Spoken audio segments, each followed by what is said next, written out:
Mae'r fis Merian wedi brifo, a Dafydd y gwath ddim yn iach. Mae'r baban yn y gryd yn grio, a'r gath wedi fframo Johnny Fach. Sospan bach yn berwi ar y tân, Sospan fawr yn berwi ar y llawr, a'r gath wedi sgramo Johnny Fach. Well, sat by the fire I was when it all started. Sat by the fire nice and cosy like. Just lit it I had just before I had my tea. And there I was thinking about all the shoes that I'd mended all day. Cobbler I was, you see. Cobbler. Oh, aye, pretty hard job it was too, but I enjoyed it. Like, I'd sit there all day, mending shoes from here, there and everywhere. Amazing it is, amazing how quickly shoes do wear out. Me da's business it was originally, but as me da's eyes, they got, well, dimmer and dimmer, then the more I did help him, and by the time he died, well, I was a fair established cobbler myself. Aye, pretty good it was. But there I was, sat by the fire, when suddenly, oh my God, I heard the biggest bang rumble that I've ever heard, like something piercing the universe it was. So I rushed out, and so did all the other neighbours, of course. Well, they would, wouldn't they? And we ran down towards the noise. But we knew where it had come from. It was the cannon, see? The cannon going off. So we rushed off down to where the cannons were, and there we could see 'em. 4 ships full of 'em there was. 4 French ships with their French flags really waving up in the wind. And we looked, and because the cannon had fired, the ships, well, they were trying to turn round back to where they'd come from. Yay! We cheered. Yay! Yes, go on, get back to where you came from. Sent 'em all back, we did, packing with just a few blasts from the cannon. Aye, cheering like mad we all were. But you see, we'd been preparing for this day, preparing for it ever since Napoleon had got a bit uppity in his uppity wars. Yeah, we thought it wouldn't be long before he'd have his eye on us, so we'd been training for it, like. Training. I was trained with the Fishguard fencers. Yeah, what do you think of that? A woman. There was 1 or 2 of us women in amongst the men, but we weren't like trained to fight against Napoleon. What we were trained in was hiding and, sending messages and spying in case an invasion should happen. That was us. We'd been prepared for it.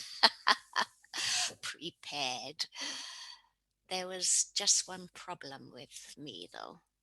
You see, I was a big woman. I don't mean fat. I mean big. Big boned and tall, taller than any man in Wales that I'd ever seen. I was tall, big boned, like a giant of a woman, strong as well. Aye, strong. The only problem was when it came to the hiding bit, you see. There weren't many bushes that were big enough to hide me backside in. Like Mount bloody Kilimanjaro, that backside of yours is. It Tom, the leader of us, used to say. Can you not squeeze it in a bit, Jemima? Can you not squeeze it in? But I couldn't. And I always used to say to him, I don't know what you're going on about, Tom. I'm 47, and when you're 47, everything sags. Everything. I got sags, bulges, and things in places I don't want to go to. But I'm telling you this now, Tom, I cannot suck my backside in anymore. So that was it, really. I used to hide behind a bush and everybody could see me. That was the way of it. That was just the way things were. And as we were walking back from where the cannon had gone off, old Tom sidled up to me. Jemima, the truth of it is we needs to be on our toes. Aye, Tom, aye. I understand, I said. I understand. And so he said, we'll keep an eye open, 'cause God knows what the French are gonna do next. Well, I'd seen the ships turn round, hadn't I? I'd seen them turn round. I weren't bothered. I went home back to my fire thinking, aye, we've got rid of them. Yeah, back to me lonesome fire. Well, I was all on my own again. Never married, see. Well, who would want me? Big woman like me. You know, no man likes a woman towering over him.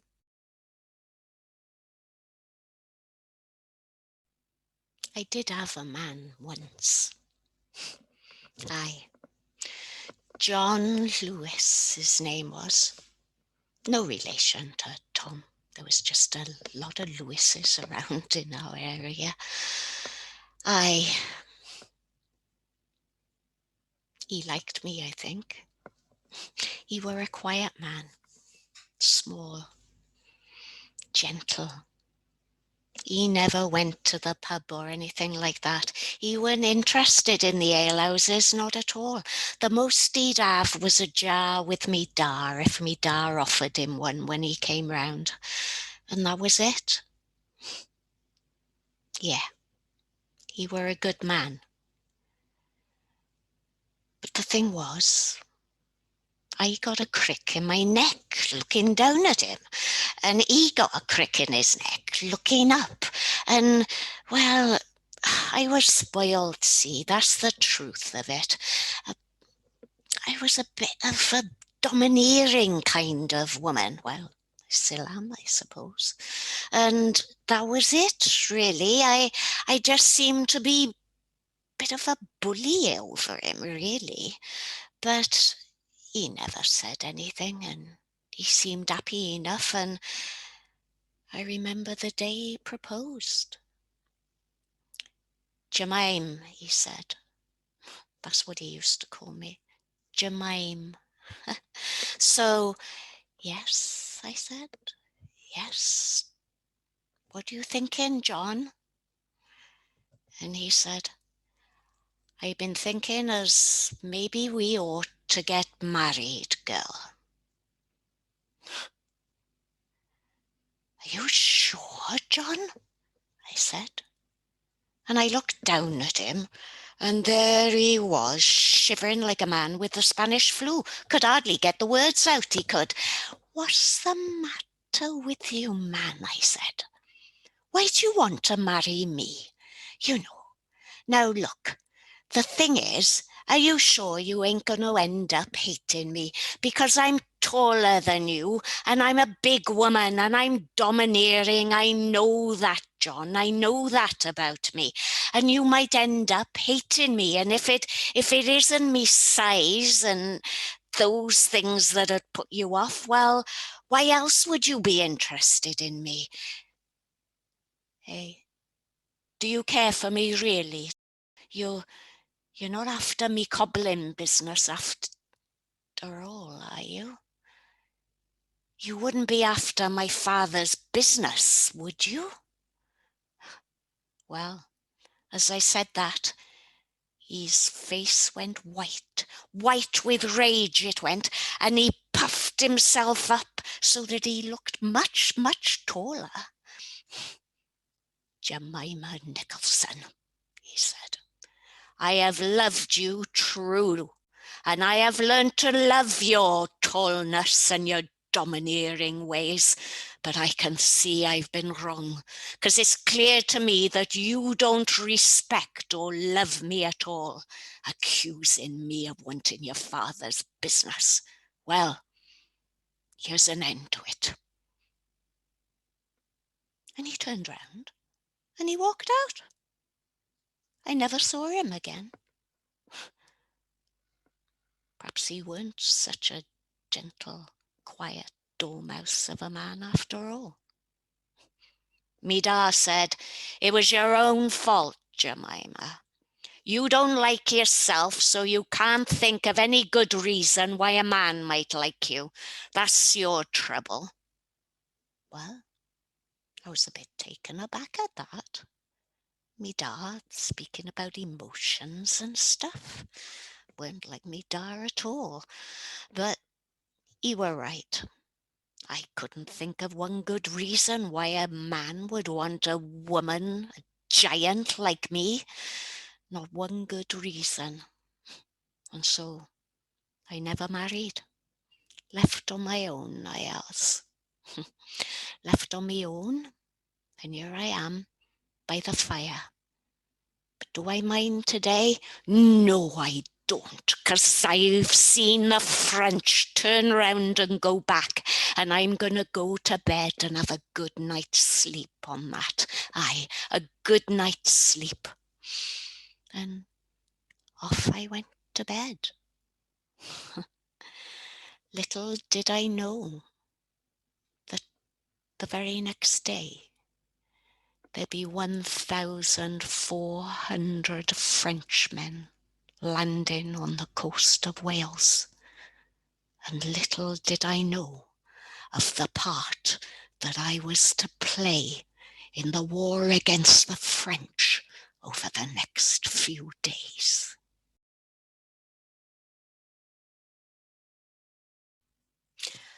Well, happy as Larry I was the next day when I woke. We'd sorted them French out. We'd sorted them, sent them back to where they belonged. I was right happy, I was. Right up until about 2 o'clock in the afternoon, where there I was, cobbling away as usual, cobbling away with me shoes, and old Tom, he came running in, he did, running into the shop. Jemima, Jemima, he shouted. Oh, Tom, for God's sake, calm down. Calm down, he said, calm down. Do you know what's happened? The French have landed. Aye, they've landed in Carragwested. Can you believe it? Carragwested. There they are, 2 miles down the road from us. Anyway, what we've got to do is I've sent messages out, right? I've sent them out to the army, and the army will be coming. But in the meantime, we know what we've been prepared for, Jem. We know. So what we're going to do is, you and me, we're going down to spy on them, see what's happened. Well, I'm not sure that I'm the best person to be thinking about spying, me and my big backside and all, I said. But old Tom said, Jem, you can carry a whole sow single-handedly. It's your strength we'll be needing in case they see us. Well, what was I to say? I'm with you, Tom. I'm with you all the way, I said. And off we went. We ran first of all. Well, I lumbered more like, but I did manage to get there as quick as I could, and we hid behind a big set of bushes. Covered me, they did. Covered me truly well. And there we saw, to our complete astonishment, about 1,400 French troops. There were a lot of them, mind, it were true. But they'd taken over the farmhouse and made it their headquarters, the farmhouse at Carrot Westard. They'd made it their headquarters. Well, taken over our own houses they were now. Oh, I tell you, it fair made my blood boil. And then we saw 'em going back around the farmhouse into the stores. And old Tom and I looked at each other. Oh no, I said. No, Tom, please, no. He said, they're bound to find it, Jemima. They're bound to find it. And we sat and we watched them as they ploughed into the stores and brought out all the plunder that us locals had hidden from the shipwreck of a Portuguese ship. It had only been a couple of weeks before, and we was like, well, just storing it. It was like our booty, you know. Why shouldn't we have the reward? All the poor men was dead on the ship, so we might as well make use of what was there. But now it weren't us who were having a go at it. No, not at all. It were them blinking Frenchies drinking our port and our plunder. Well, that made my blood boil even more. I can't believe it. I can't believe it, I said. Not only have they invaded our land, taken over our farmhouse, but now they're drinking our plunder as well. It ain't on, Tom. It ain't on. And I went to stand up and he pushed me down. Jemima, he said, we're going to report back. Come on. And so we left them to it. And we walked all the way back. Not that it were that far, like really. We walked all the way back to Fishguard. And I sat in my house while Tom made arrangements to get more messages to the army about the numbers and everything. It's our job now, he said, to sit and to wait. Well, that's what we did. I sat and I waited and I waited. And there weren't no news until the next day, when Tom came rushing in again, he did, rushing in, and he said to me, Jem, you ain't going to believe this. Oh, what now, Tom? I said, what now? And he said, the army's gone back. I said, what are you on about, Tom? They're on their way to help us fight these Frenchies. No, Jem, he said. They took into account there was 1,400 of them, and they've turned round. They said they need reinforcements. Reinforcements, they said. So they ain't coming. They won't be here for another day or two at least if they got to find more men. Find more men, I said. Find more men? You got to be joking, Tom. What sort of army's that turns round? I said, we got men coming. We got men coming from all over the place. We got them coming from Newport, from Porthclay, from all down the coast. They're coming to help us out.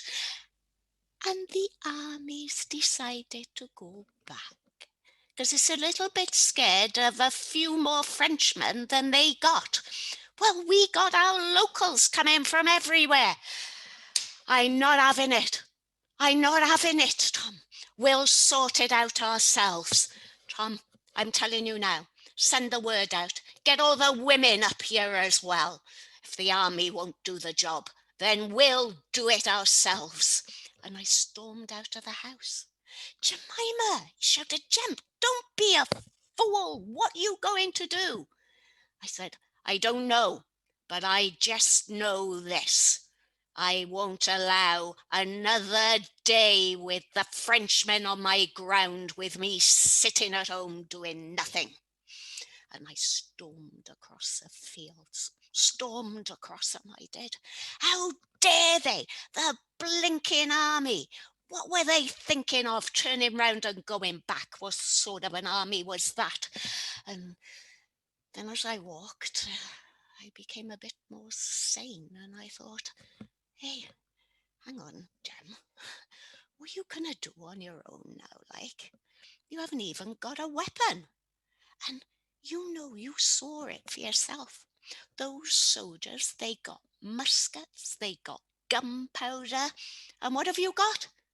Nothing. Well, it was then that I saw it. Yeah, in a big, huge mound of hay. And I picked it up and I went, "Yes, yes, I'll have you, you buggers." And so I had me pitchfork there ready to go. That was it, me pitchfork, raring to pick off any French man that I came up against. Yes, that was what I was going to do. And I did.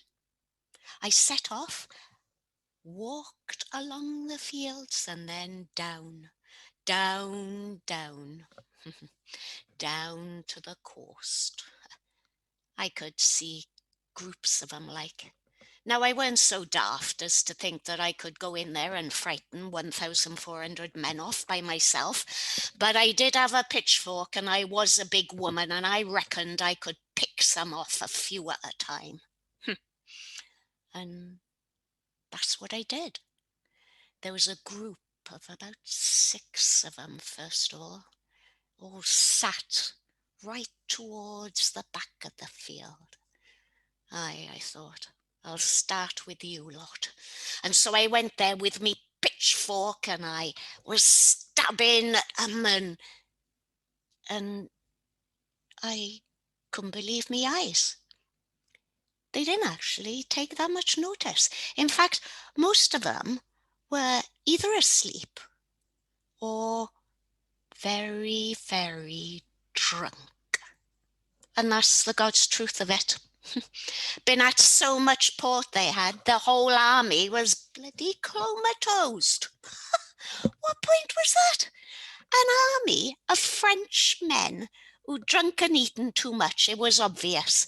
And so there I was with me pitchfork, stabbing at them all the time, having a good old stab at them, I was. Aye, and I managed to move this group of 6 men up the field. Well, they crawled up it more like. Frightened, terrified they were of me. This big giant of a woman towering over them with a pitchfork, jabbing at them all the time. I managed to get them right back up to the top. And then they sort of collapsed. They were so drunk, I didn't think that they were going to go very far. And so I clambered back down, and I got another 6, again jabbing at them with my pitchfork. Turned out to be quite an easy job, really. So that was it. I then took them bit by bit, stabbing at them, all 12 I had now, mind, all 12, into Fishguard. Whoa. People were cheering when they saw me come into Fishguard with me big fork sticking up in the air and jabbing away at these poor Frenchmen who could hardly, walk. But what to do with them? That was my next problem. What was I to do? And I did the only thing that I could. None of us wanted them in our houses, so I locked them in the next best place. St. Mary's Church. Aye, best place for 'em, in the church. Barred it all up and sat down. Well, old Tom couldn't believe it. Neither could the locals. You got a dozen of them, all on your own, Jem? Aye, I said.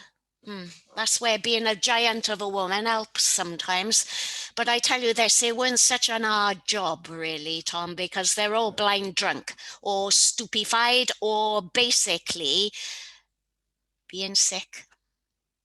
I said, they just ate everything in sight, all our plunder and booty. It must be gone by now. But it means they're in the right condition for us. So, did you gather all the women? Aye, they're on their way. And we got the men coming as well. Aye, they're on their way. So, that was it. We got all the women of the local area together, all in our big black hats and our big red shawls, and we stood all together. We'll march on the French, I said. Well, can we not get the men to do the marching first of all, and we'll just stand at the top of the cliff, said a woman to me. Aye, that's probably the most sensible thing to do first of all, I said. Probably the most sensible thing to do. And so, before we sent our men down there, I had all the women lined up on the cliff with their big black hats and their big red shawls. Attention, I said to them, and they all stood upright. Looked like a blinking army ourselves, we did.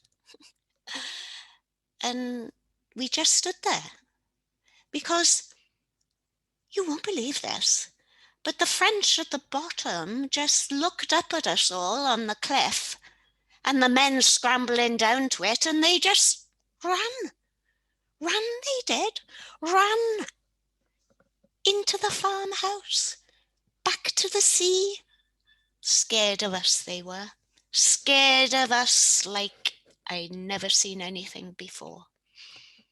Well, that was it. We just decided we'd all stay put and wait for the army to bring the reinforcements.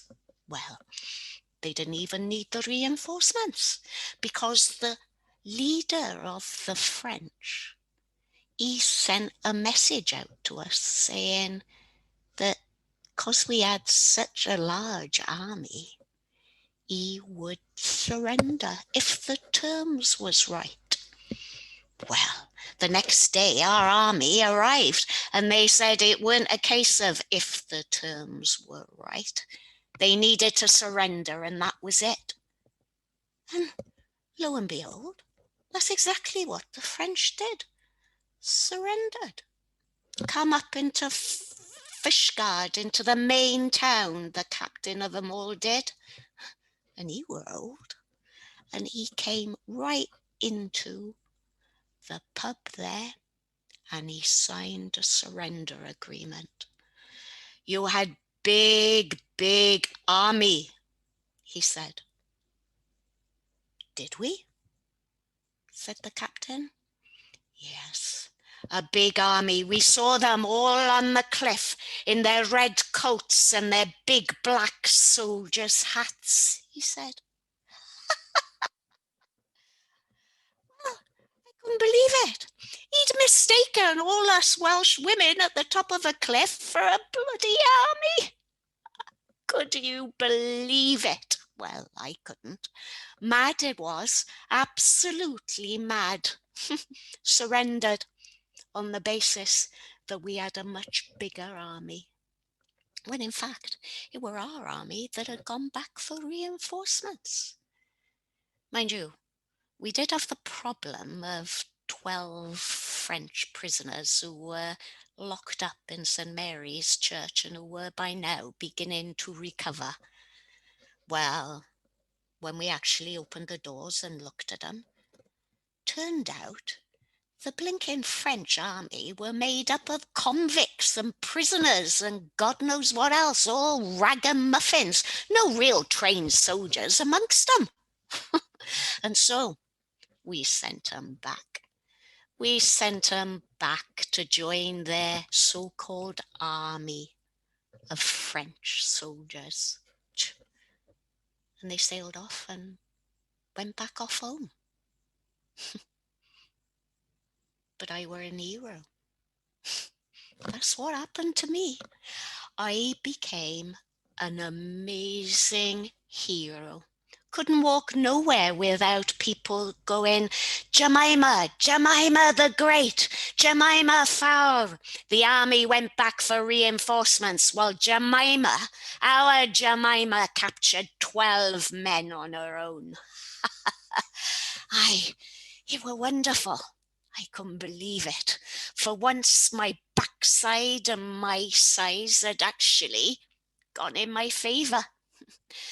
The fact that I was obviously a bit stupid to have gone wandering off just with a pitchfork in amongst all the French soldiers seemed to bypass everybody. The fact was, I was a hero. And today, I still am. There's a monument to me, a headstone. Yeah. Says how I helped save Wales. I defended my country. I'd won through. And do you know what? For the first time in my life, I didn't mind about my size and I didn't mind about my backside because I'd helped defend my country. And if my big backside could terrify a man, well, that was all right by me. It were all right by me. Jemima the Great, who'd helped save Wales from the great invasion by the French. Mae'r Rhys Marian wedi brifo, a Dafydd y gwath ddim yn iach.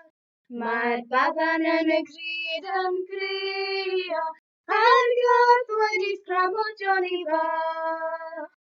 Sospan fach yn berwi ar y tân, Sospan fawr yn berwi ar y llawr, a'r gardd wedi sgramo Johnny Fach. Thank you for listening. If you haven't subscribed to the Strolls and Stories free YouTube channel, please consider doing so to receive notification of new stories. If you would like to show support for Jan's storytelling, please consider using the support link provided in the video description to make a contribution. Jan loves to hear from her listeners, so if you would like to contact her, please leave a comment below and she will get back to you.